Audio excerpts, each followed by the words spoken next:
Hello, I'm Father James Kubicki of the Apostleship of Prayer, and as we continue our Fortnight for Freedom, a time of prayer and action to safeguard religious liberty in our nation, let's listen today to something that Pope Benedict said when he met last January with bishops from the U.S.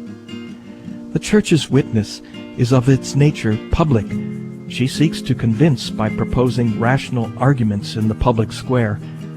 The legitimate separation of church and state cannot be taken to mean that the Church must be silent on certain issues. In the light of these considerations, it is imperative that the entire Catholic community in the United States come to realize the grave threats to the Church's public moral witness presented by a radical secularism which finds increasing expression in the political and cultural spheres.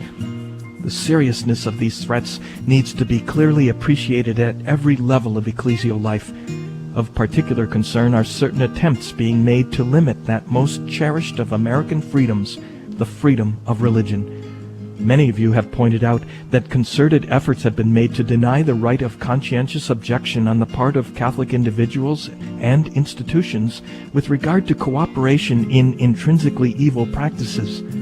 Others have spoken to me of a worrying tendency to reduce religious freedom to mere freedom of worship, without guarantees of respect for freedom of conscience.